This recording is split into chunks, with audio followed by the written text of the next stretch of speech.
as I was as I was saying, that discrimination is not a problem associated with the LGBT community, because the discrimination is done by the others. And the question is, why do other people discriminate? Why is there so much of homophobia? And I think it comes primarily from the lack of understanding, lack of awareness, and a fear of unknown. And we tend to be a little wary of somebody who's different than others. And unfortunately, we are very good at finding ways in which where we find differences, and the differences could be based on race, which is a big debate in US and everywhere now in the Western world. It could be based on caste, which has always been a problem in India. It could be based on religion, which is also a big problem across the globe. And then it could be based on your sexual orientation. And then there are other nuances also. It could be based on your gender. The simple discrimination that women face at work compared to men, whether it is salary or promotions or hitting the glass ceiling. So we need to be, when we say that people are discriminating against somebody, that people also includes you. So, for example, if I am saying that people discriminate against LGBTQ community, that puts me at a disadvantage. But I have certain advantages of my own. So I'm a man. I'm a cisgender man.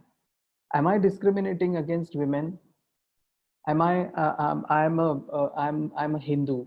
I'm discriminating. Am I discriminating against other religions? So we need to basically understand that each of us are in majority by certain parts of our life, and each of us are in minority by certain parts of life.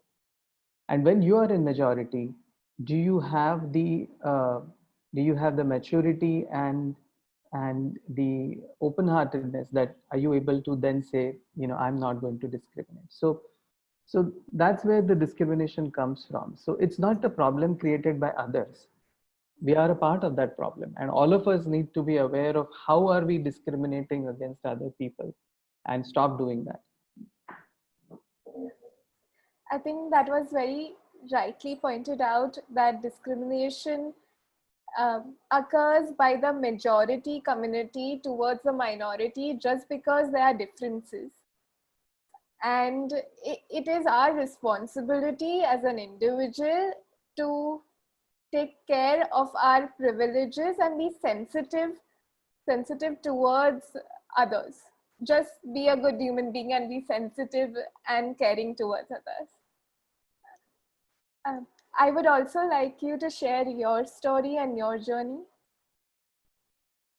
So, from the point of view of LGBTQ community, if I were to share my story about what have been my life experiences being a gay man, um, I have had, from that point of view, I have been very privileged that, I was born in the city such as Mumbai, which is very open-minded, and the culture is very open.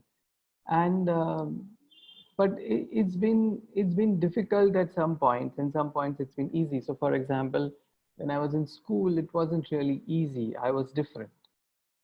I was the feminine boy in the school, and I did face some bullying at that point.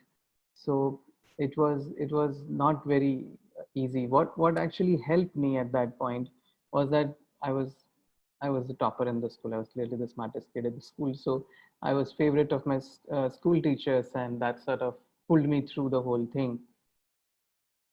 But when I reached my teens and adolescence, that's when things started getting a little confusing, because I wasn't sure what was happening. And I'm talking about 90s, when we didn't even have internet. Not even 90s, like, yeah, early 90s or late 80s. We didn't have internet. We didn't have anything. We didn't have any books, or, I mean, there was no source of understanding what was happening. And I spent a lot of time thinking that maybe it's just me who's feeling these strange things, and is it normal? Is it not normal? Is it a phase, or will it, is this permanent? I had no idea. And it took me around 10 odd years to sort of come to terms with my own sexuality, and not just come to terms with, but also understand what is happening with me, and understanding that I'm not alone and there are more people like me in the world, and it's okay to be who I am. So it was a journey. It took a long time, and even now, it's journey continues. Of course, we all are evolving as we go along. Thank you so much for sharing your story from when you were at school to a teenager, and talking about that confusion, and finally talking about realizing and accepting yourself for being who you are. Um, I would like to know a bit more about your coming out experience and journey, and your mental health during that time. So coming out is a big part of any member of the LGBT community, and I want to start from the terminology coming out. It's such a weird thing. I mean, coming out of what? And we talk about coming out of closet, and where you're hiding, and then you come out. Now, coming out is not an event. It's not like your graduation, which you attend once in your lifetime, and then you are like, you're the graduate. It doesn't make you like, once you come out, it doesn't make you like, okay, this person is an official homosexual now. It doesn't work that way. Coming out is a lifelong process. And coming out also involves, I would say, two major steps. And the first step is the most difficult step, and also the most important step. The first coming out is the person is when the person comes out to himself or themselves, and that is the most important step. Like I said, it took me 10 years to do that, and there are people I know who have never done that in their lifetime. They've spent their entire 50, 60, 70 years of their lives just trying to fight it out with themselves and not accepting who they are. The first step is when you accept yourself for who you are, whether you are a homosexual man, or you are a lesbian woman, or you are a transgender person, you're gender queer, or any of that spectrum. It's only when you accept who you are, then you have come out to yourself. And that is a big win. Once you've done that, then things probably become a little more easy. And the next step is then to come out to other people. And when you come out to other people, again, it involves multiple steps, because at some point you come out to your friends, then you come out to your family, then you come out to your workplace colleagues. And so it just goes on and on. And every time you meet somebody new, you explicitly or implicitly come out to them. So it's a lifelong process. It never stops. But coming out has a very deep impact on the individual's mind. So I'll give you one example. When I was in my 12th standard, I had a very close friend. I mean, he continues to be a very close friend even now. So we were together in 11th and 12th, and I had never spoken about my that I'm possibly gay, and I'm not sure, but maybe I'm gay to him ever, because I wasn't sure how he will react. And after my 12th standard examination, I realized that I can't take it anymore.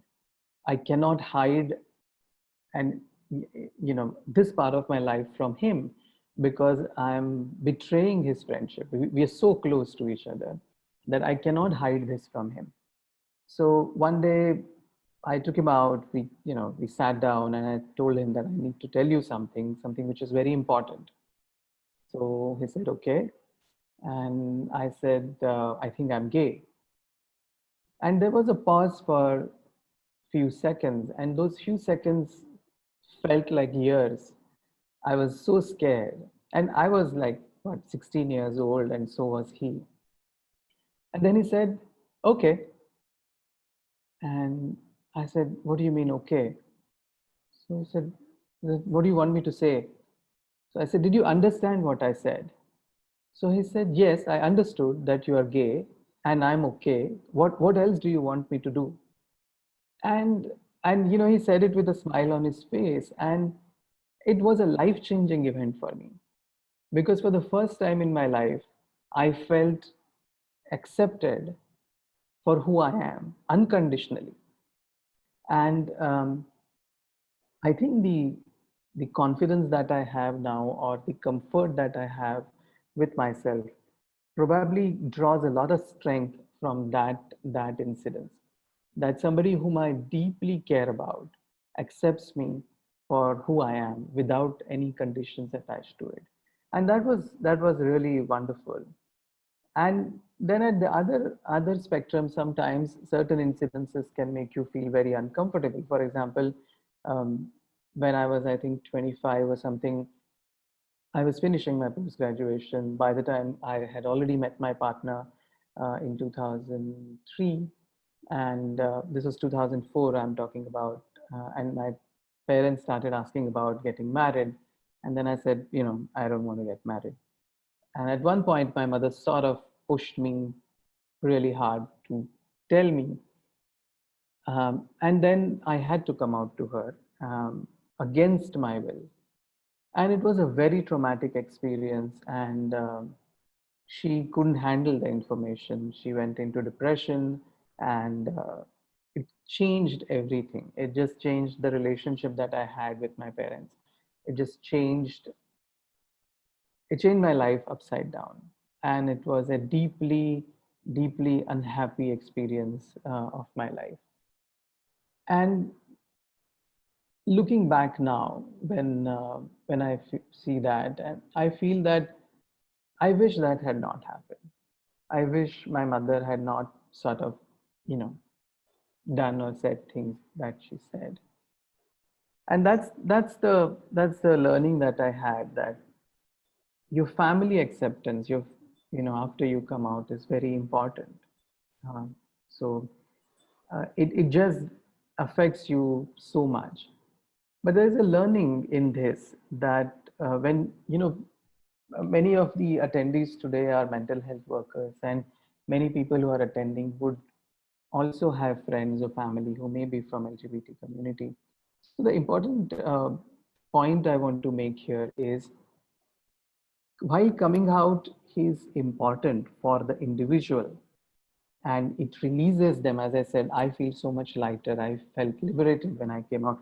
Even though my coming out to my parents was so traumatic, I felt liberated. I felt like, okay, fine, I'm done with unloading my stuff. But it needs to be planned. In my case, it wasn't planned. It needs to be planned. I see many examples around us where young members of the LGBT community come out because of whatever peer pressure, or sometimes just emotional, uh, you know, uh, they don't think and take that decision, and it has very serious implications. So when you come out, you are giving out a very important information to the other person. Now, we need to look at whether that person is able to receive that information also. We need to have that compassion for the person whom you are coming out to. So suppose if you're coming out to your parents, you need to test the waters a little bit, see what their reaction is a little bit, maybe talk about, some news article, some magazine article, and see what their reaction is. Or keep some reading materials ready. Maybe you want to keep some books or articles ready to provide them if they have more questions. I also recommend that you have a counselor and a psychiatrist, sort of, you have a conversation with them, so that your parent needs help, you can always take them to understand. So you need to build a support structure around it. If you're coming out to your friends, then you need to make sure that they are sort of they can receive this information. It's not that when a person comes out, you just dump your load on somebody else. You need to fortify their position also. So that's very important. So, and simple things like making sure that you first of all have a steady source of income before you come out, if you fear that you may get thrown out of the house. So these are logistical issues also need to be handled along with the emotional issues of coming out. There were a lot of things like logistics and the emotional issues. Both are important while coming out. I want to know, how would you define an ally or a supporter? And what are some of the do's and don'ts if we as individuals support the community? So, Yeah. So allies play a big role in supporting the LGBTQ community. And that's because, as I mentioned, that marginalization does happen and the community individuals from the community do need support.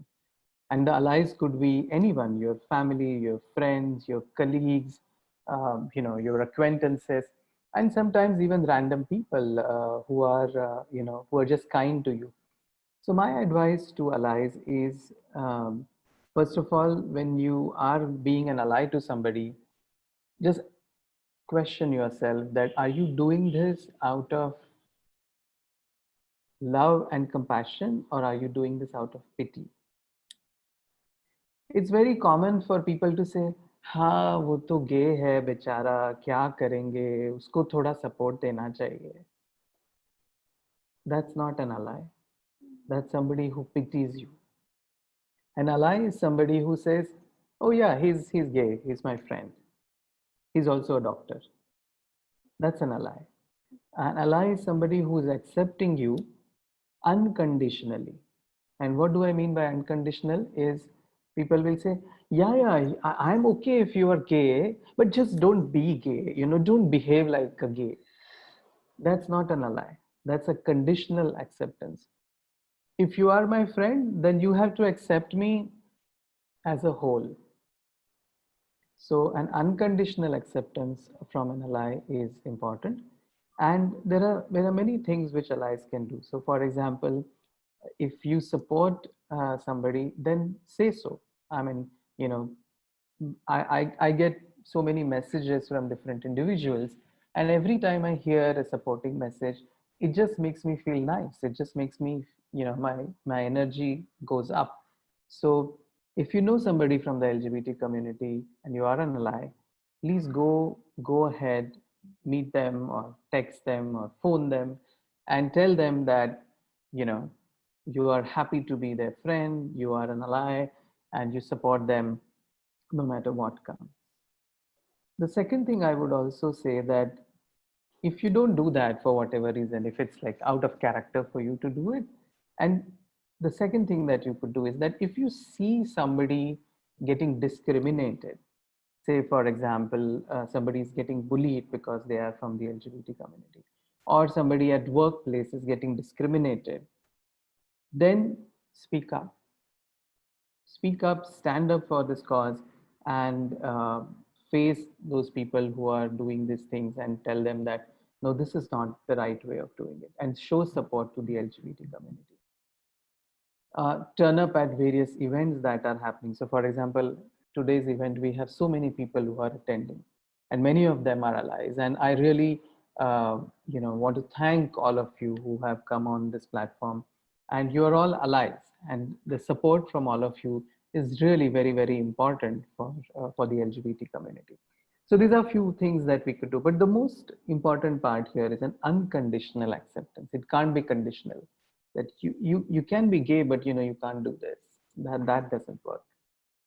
yeah, it's like saying you can eat junk food, at only certain times, and you cannot. It's just like saying something trivial, that you can do something at certain times and cannot do something at certain times. So yeah, uh, I also wanted.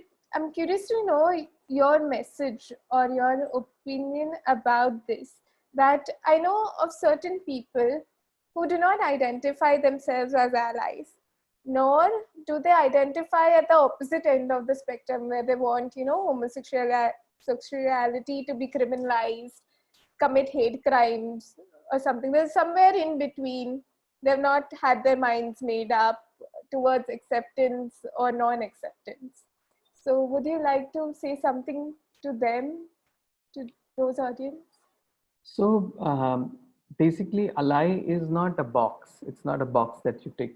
So for example, homosexuals are also, it's not a box. Like I can't tick, I'm not going to tick a box saying I'm gay and then I stick to that box for the rest of my life. Within that, again, this is not probably the time to discuss that, but the concept of fluidity, that your entire sexuality is a fluidity and it's a spectrum. Now, an ally doesn't also have to sort of say openly that I'm an ally. For example, an ally also needs to sort of come out, because when you actually come out, and support the LGBTQ community, you're coming out as an ally. And if you are in a place where you don't see anything going wrong around you, there, everybody from the LGBT community is happy around you, you don't maybe have to come out. But the question there is, we did the polls and 37% of the people said that they don't know a single person from the LGBTQ community. And that's a very curious thing, because if you take the most conservative estimates, around 8 to 10% of the population is from the LGBT community, which means that if you know even just 100 people, most of us know around 500 people. If you even know just 100 people, you ought to know at least 7 to 8 people from the LGBT community. And they're obviously there in your life. You have just not identified them. They have not come out to you and you have not realized. Now, how do you behave in such a way that they feel comfortable to come out to you is the question. How do you come out as an ally first, and then they will come out to you as members of the LGBT community is the question. And that's something we all have to think and do. And it could be simple things like, say, Pride Month, you post a pride flag on your Facebook page, or you talk about, when you meet up with your friends, you talk about homosexuality in a positive way, and that will gradually help your friends to come out to you. So if you feel that you don't know anybody from the LGBT community, I'm sorry, you're completely mistaken. You're surrounded by us. Yeah. Uh, I completely agree with you. I think visibility of an ally is also very important, along with visibility of the community, to say, hey, we are here and we stand with the community. So Absolutely, absolutely. yeah.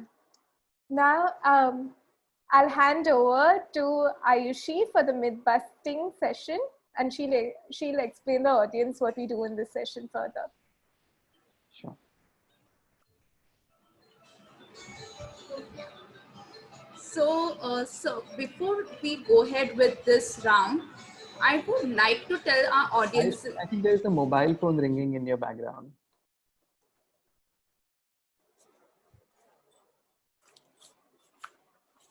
You're on mute, Aishi. Uh, I would like to tell my audience that myths are basically inaccurate information about the community, which basically people mistakenly believes in and create their own thoughts based on those information.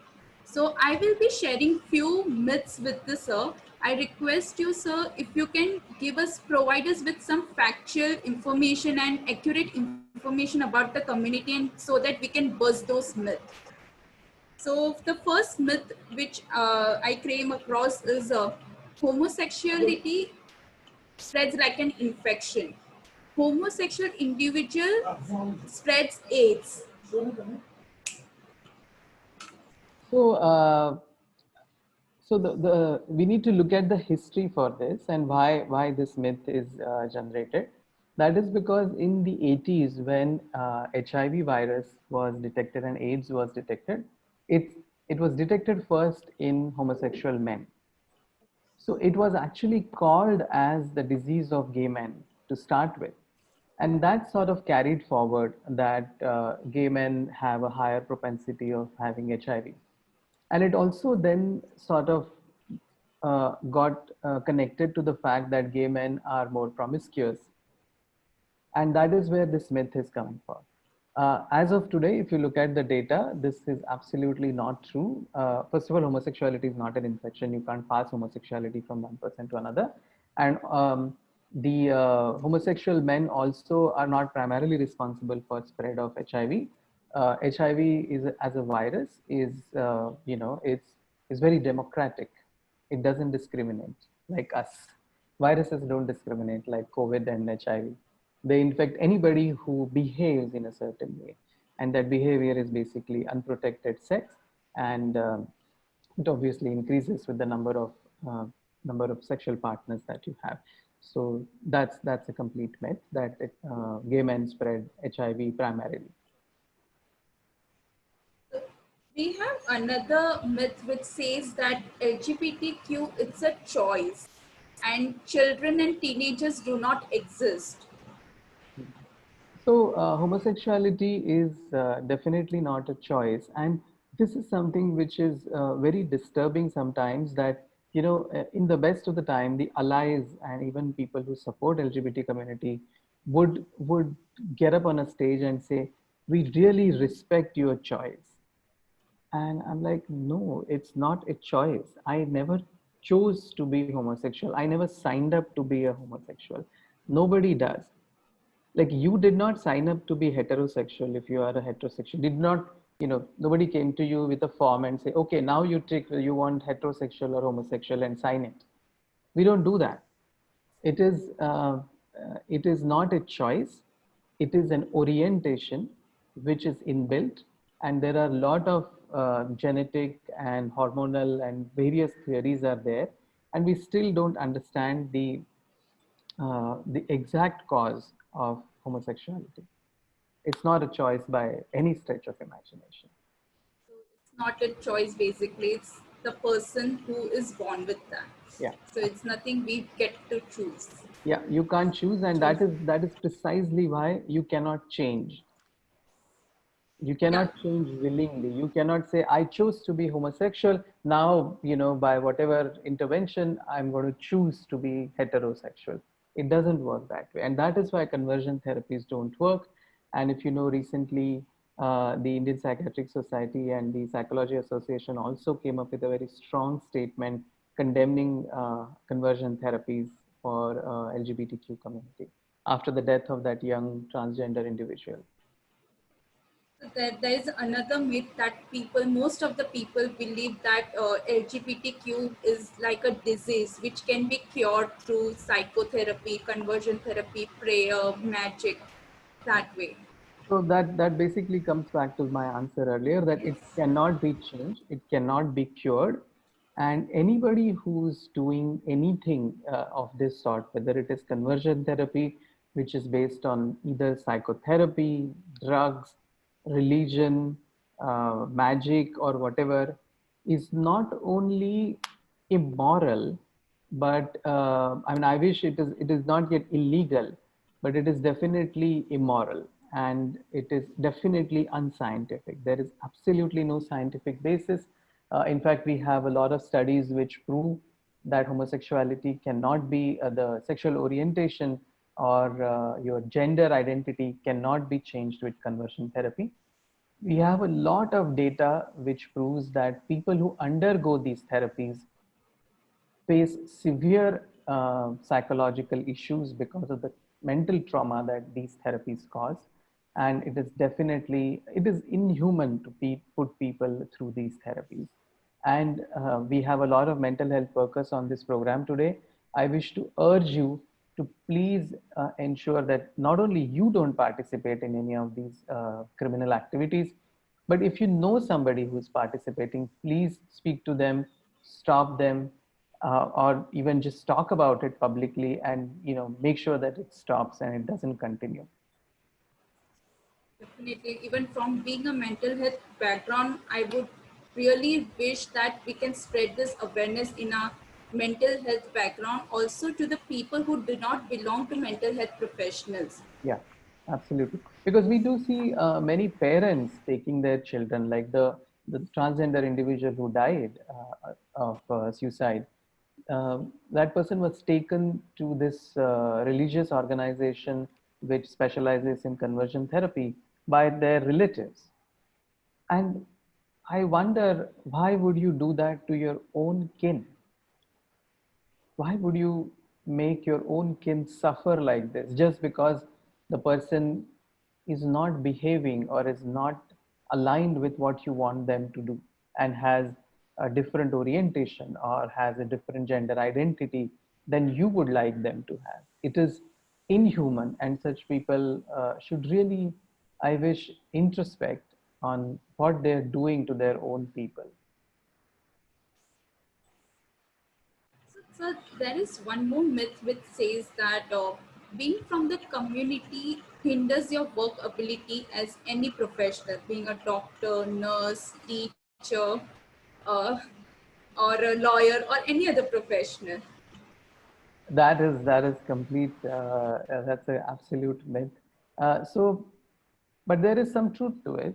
Now, if you have an LGBTQ community member who is in closet, and because that person is being discriminated against at work or at home, or there is bullying at home, and then that person is suffering from mental health issues, then obviously that person is going to be not able to bring their 100% to their work. And I'll tell you from my personal experience, after I came out at work, my entire approach changed. I was so much more comfortable, I was so much more open. I think the way I look at my work and the way with the passion that I'm doing it increased tremendously after I came out, because I didn't have to hide. I brought the whole of me to my workplace. And that is quite important, that we bring the whole of us to our workplace, or to, for that matter, anything that we are doing. But for us to do that, we need to be in an environment which is created by others. The environment needs to be conducive, accepting of people, and then we will flourish. So for that individual to flourish, we need to allow that individual to express themselves. So if you have a very hostile environment, obviously that person may not work. But the most we have so many LGBTQ individuals who are so successful in so many aspects of our of life, that that's a complete myth. Absolutely. You actually rightly pointed out that it depends on the environment which is created at workplace for the person to function or to work. Thank you so much, sir, for Dr. Prasad, for actually busting this myth. I personally feel that busting this myth could be the first step towards raising awareness about the community in the society, and in a hope that we might construct more inclusiveness in the society. Yeah, absolutely. And we need to talk about it. Once you marginalize a problem, or once you sort of ignore a problem, it will never get solved. You need to talk about it. So dialogues such as this that we are having now are important to make sure that people talk about it, people learn about it, people understand about it, and only then we will be able to handle it. So let's get back to a few questions from our audiences, because we have got a couple of questions. Yeah. Okay. So, okay. So this question one is why is coming out emphasized so much when we talk about this community? Shouldn't it be normalized as a process of creating awareness?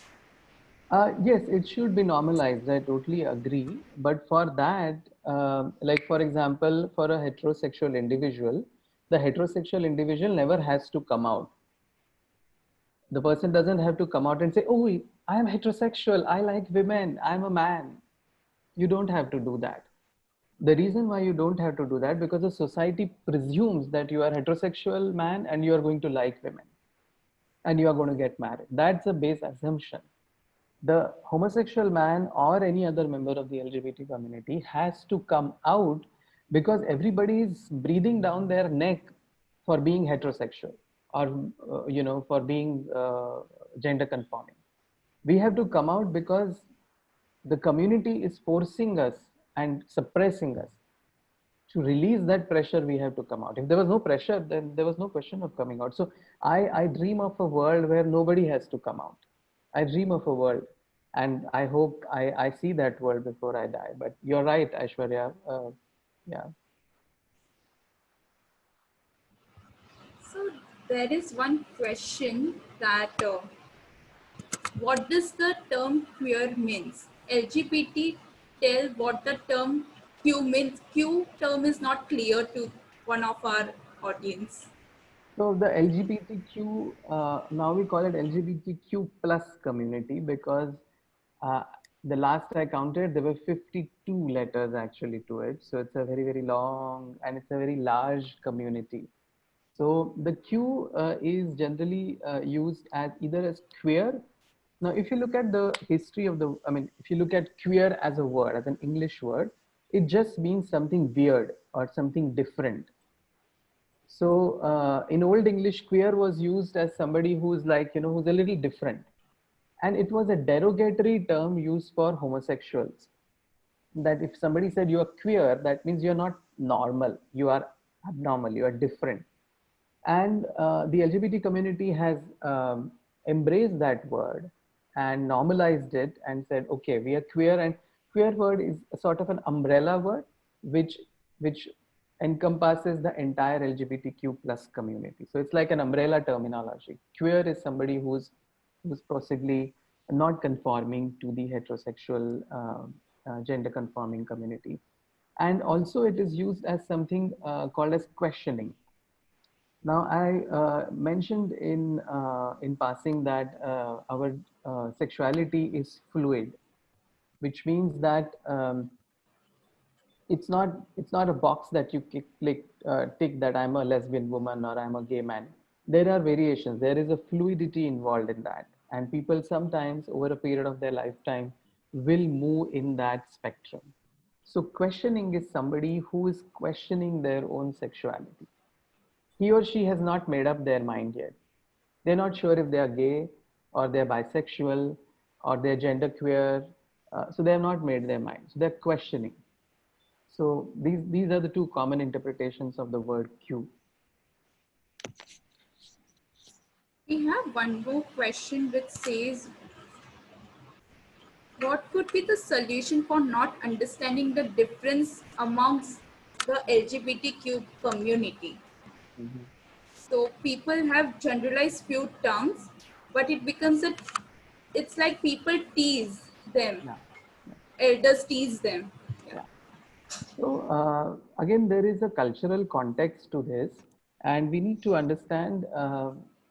So when you talk about transgender community, a sub part of that is a Hijra community. Now, Hijra community is very specific. It has a religious um, intonation to it. So, in Hijra community is a sub part of transgender community, and within transgender, it is the Hijra community's trans women. So, men who then who trans who uh, um, then feel like they are a woman and they either undergo surgery or hormone therapy and others. So Hijra community is a specific part of the transgender community. So all Hijras would come under transgender, but all transgenders are not Hijras because Hijra is as I said, a religious identity. And the rest of the LGBTQ community, so for example, a gay man or a lesbian woman or a bisexual man or a woman and other spectrum will not, are different from the Hijra community. So because India has a very long history of thousands of years of having accepted Hijra community as their own, we many a times confuse the Hijra community. And if you look at the history again in the before the colonization by the British, Hijra community was an integral part of the society, whether be it religious, be it political, be it, they were very important members of various kings and empires. But when the Britishers came here, they actually criminalized the Hijra community. And that is where all the problems started. In India, we never had a problem before British came. The criminalizing law also, the British brought it to India. We never had any such law. We never had any problems. The LGBT community was very, very deeply involved in the Indian culture. It was only when the Victorian laws in 1850s came here, such as Section 377, when we started having these problems. So Hijra community is part of the LGBTQ spectrum, but it doesn't represent the entire LGBTQ spectrum, to answer that question. So we have one question from Facebook. Mhm. Uh, I have tried to explain to my relatives, but they insist on not accepting it as natural. For them, it's something against nature. How we can tackle this against the nature argument with adults? Yeah. So again, it depends on what is the level of this disagreement and whether a mental health worker needs to get involved in this session. So suppose if you're feeling a significant resistance, my suggestion would be that you take help from a mental health professional who is trained and capable of handling this. Now, natural versus unnatural. The first question that I have to ask you is, what is unnatural? So everything is natural. Everything in this nature is natural. So, you are born this way. Nature has made you this way for a reason, or maybe not for a reason, by random choice. And all of us are born naturally. You're not made in a lab and somebody, decided, okay, I'm going to tick homosexual for her and I'm going to tick transgender for him. Your birth itself is a natural process. You are valid as you are. Yesterday I was listening to somebody, an LGBTQ rights activist who himself is a pastor in US. So he's a Christian religious priest, and his way of explaining to the community is, he said that God made me the way I am. If you believe in God, how can you question him? Who are you to question my God? So if you are religious, then you could put it across that way. Or if you, I mean, I'm not particularly religious. So for me, the argument is, what is natural and what is unnatural. Everything that we see around it is natural. This is how it is. This is the world that we live in. Your opinion doesn't matter. You may have, you may have different beliefs, and there are people who have all sorts of beliefs around natural versus unnatural, but they are not really valid. That actually you have explained quite well. Putting the argument of natural and unnatural is something we can explain this to people who actually argues with this thing. Um, is it necessary to come out at your workplace? What if your colleagues view you different? So it is definitely not necessary to come out at your workplace, and it is an individual's choice, and you have to decide whether is it in the best interest to come out for you. So, for example, I personally feel that you need to sort of look at, why do you need to come out? Why do you want to come out? And is the environment conducive?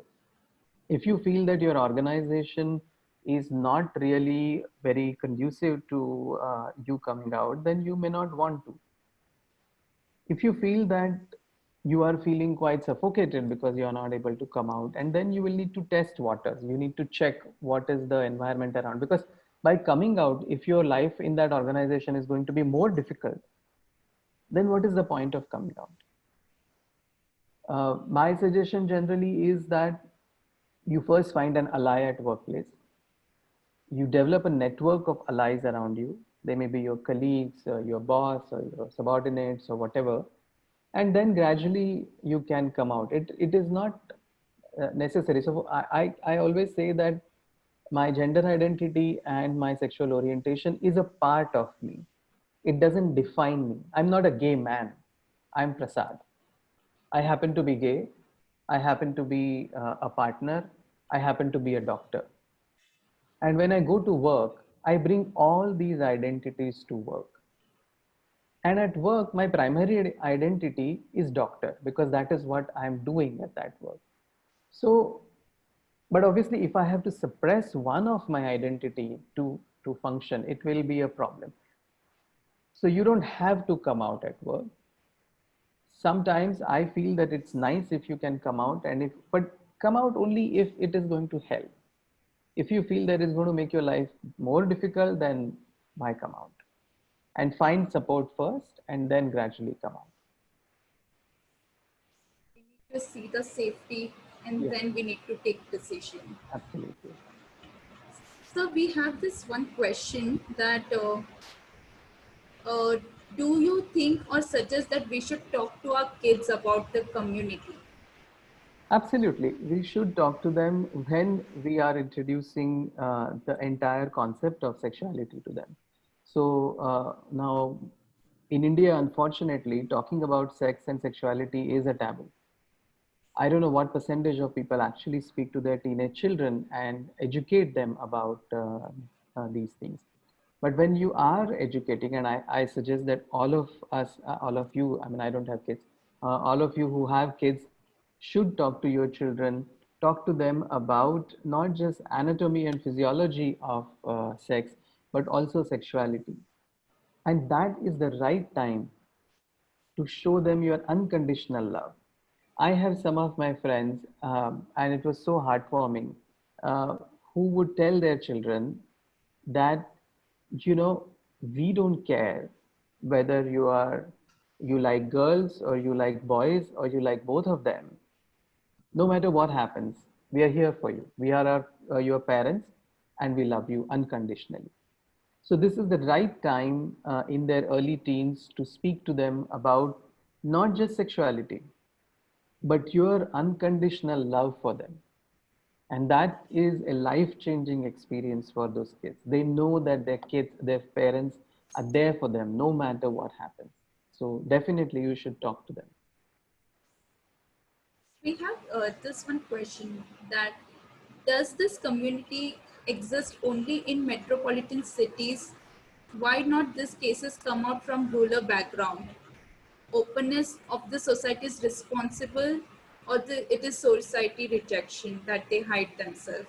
It is a societal rejection, and so members of LGBT community are everywhere because it's just you know it is natural. So if you're saying 10% of people are gay, then they are there everywhere. What happens is in the cities like big cities and metros such as Mumbai, Delhi, uh, we have the environment and opportunity to speak about it. Like somebody who's there in a small city or a village, that individual may not have the opportunity to come out. They may actually then fear discrimination. They may fear that they will be taunted, sometimes physically abused, mentally abused, so they don't come out. I mean, you look at what happened if you've seen the film Aligarh. So that's a typical depiction of what happens in a smaller city, a smaller town, if you come out and you face rejection. So, there is one question. Could you point out some resources, books, or website to someone who is trying to understand and figure out their sexuality, as well as in order to understand about it, basically? Sure. What we could do is, Ayushi, once our webinar is over, I'll share some resources with you, and you can send that to all the participants who have registered. So everybody will get those resources. I think that would be wonderful. And thank you for asking this question. It's a very important thing to do. We'll do that.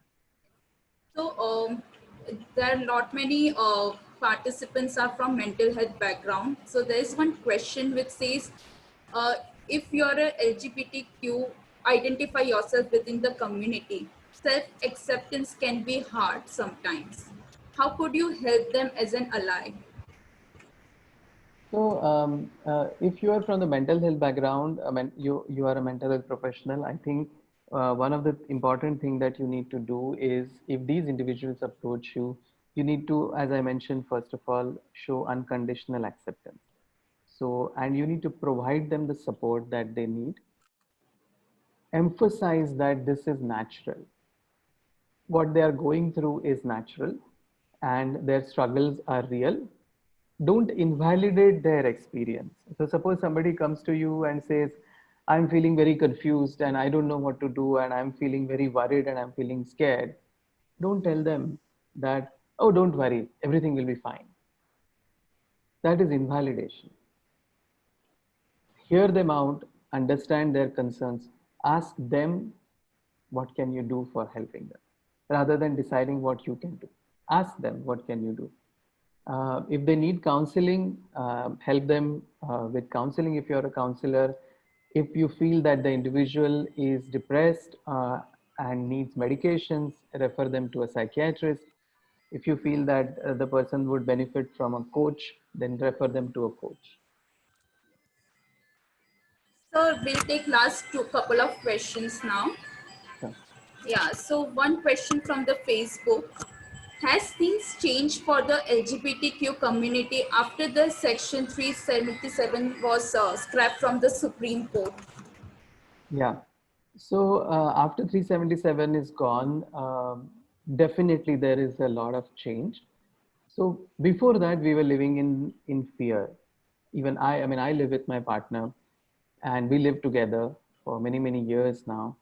But there was this constant fear at the back of my mind that anybody could barge into our house, file a police case, and I would be jailed because that's they could just prove that I'm a criminal. That is gone. So that takes a lot of pressure off my head and for the whole of the LGBTQ community, and it is very important. A large number of members of LGBTQ community have been blackmailed, not just by other people, but including our law and enforcement system, where they would be extorted for money, saying that if you don't give us the money, we will out you as a gay man or a lesbian woman or whatever. So that hopefully, I mean, that definitely has maybe gone down, hopefully. So that is another relief. But if you look at the reality, it hasn't changed much, because finally all the issues are societal issues. They are issues faced because of the societal oppression. That has not changed, and I think that change will take some time. So society is not going to change overnight. Just because the law has been scrapped doesn't mean that the whole of the country is just going to be super homo or LGBTQ friendly. That will take time. But when I say take time, it needs active work. And events such as this are making that impact, where we are talking about it, we are educating people, we are normalizing it. And that is what will lead to the societal change overall. Now, the next big challenge is the relationships validation. So, for example, me and my partner have been together for 16 years now. But if I fall ill and I go to hospital, the hospital will not even allow him to come inside because he's nobody. If I'm dying and somebody needs to put the plug on the ventilator, he cannot take that decision because he's nobody. He's a friend of mine. So, and there are so many other issues. So, for example, we can't buy a house together because we can't get a loan together. And there's so many other issues attached to this. So the next battle is going to be either a marriage or a civil partnership battle. That how do you validate these relationships legally? So that will happen. But the change is happening, and the change is happening because people are, and the allies are talking about it. Allies are being very helpful.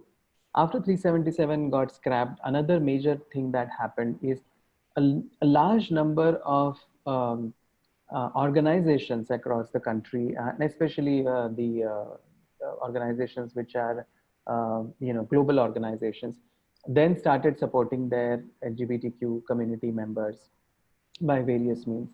A number of initiatives also started for the LGBTQ community by the LGBTQ community. So we now have so much of support available within the LGBTQ community. A lot of people have come out and started small or large initiatives. So those changes are also happening. So a lot of change after 377.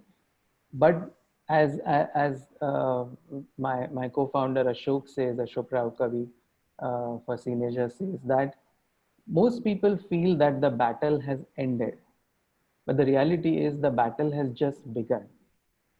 The battle of societal change has just begun, and that is going to be a long drawn battle, which all of us will have to fight. So yeah, so I'll ask the last question from the audience. One says that married people are not gay. Could you married people are not gay? Is Could that a you question or a statement? And if it is a question, I mean, it doesn't sound like a question, but yeah, it's can you can, yeah? So basically, can you throw some light on it whether the married people can be a gay or not? yeah. So this married people, when you say married people, that means they have entered a contract which is called as marriage. It is a social contract. It has nothing to do with their sexuality. Most gay men in this country and most lesbian women in this country, and we don't unfortunately have any data, but my best estimate is maybe 90% are married to the other gender. Not because they are not gay, because they are forced to marry. I am surrounded by married gay men. In fact, I did a survey of married gay men, and it is horrible. It is heartbreaking. Their lives can be really, really very difficult. First of all, they're forced to marry by their family, or they feel completely trapped and they get married because there is no alternative, there's no choice. Their lives are terrible because they have to live a life of they have to live a life of lie throughout their life. They can never open out themselves. They are obviously sexually frustrated. Their partners are sexually frustrated, and there are lots of issues such as there's a deep guilt. I mean, to remind you of what one of the individuals said, one of the married gay men said. And this survey that I conducted was in Mumbai, and these are people who are around me, so people whom I know. So these are people who are at least middle class upwards. They are in the city of Mumbai, so they are highly privileged people.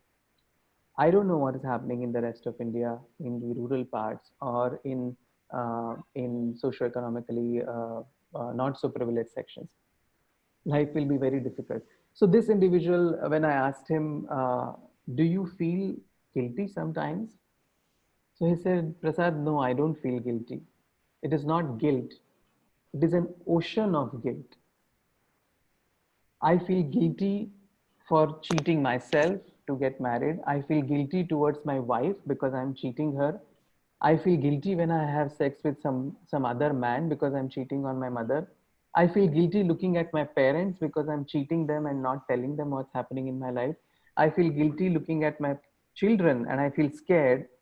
What if my children find out about my sexuality at some point?" But his sexuality is a part of his own personality, is his own body. He cannot get rid of it. So the married gay man, I mean, if they are gay, they're gay. I mean, just because they're married doesn't mean that they are not gay. It doesn't make them bisexual either. If they are gay, they're gay. If they're bisexual, they're bisexual. If they're heterosexual, they're heterosexual. But married gay men in India is a big problem, and that's where the societal change comes. The marriage pressure. Like, for example, when my parents started talking about marriage, I stood up and said, nothing doing. I'm not going to get married. There's no question about it. Not many people are able to do that, and that is why these men get married and have extremely unhappy marriage. So the group that I run, the Teenagers group, which is basically senior teenagers, sort of a pun on it, and it's a group of gay, asexual, or bisexual men above the age of 50, and a large number of them are married gay men. They are deeply in closet. Many of them are deeply unhappy about their life, but they're gay men into those heterosexual marriages. So it's a very difficult life.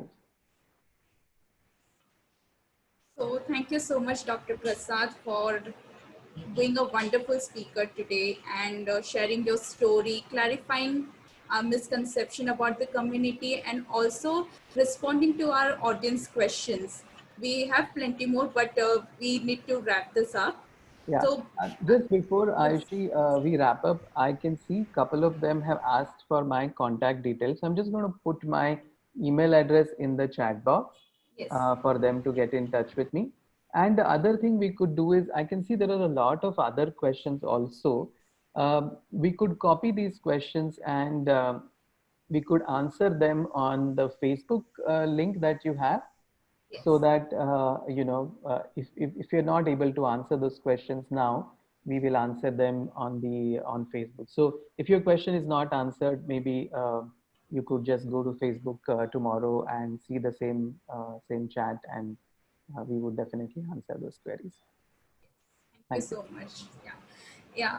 And I would like to take this opportunity to thank you, sir, for from the entire ListenWorks team for believing in us and being our first webinar. You have guided us and trusted us with this whole webinar. Also, I would like to say thank you to our audience and participant for participating, questioning, and being patient with us. Also, I would like to request to our participants if they could fill the feedback form which we will be posting post this webinar. And lastly, I would like to say thank you to our co-founders, Ms. Pooja Dedia and Ms. Prachi Mehta. Thank you so much, everyone. Thank you, everyone. Thank you, everyone, for joining in. And I've copied all the questions, so we'll answer them on Facebook. Don't worry. Okay. Bye-bye. Thank you so much. Bye-bye. Bye Bye. bye. Yeah, Take bye-bye. care. Take care.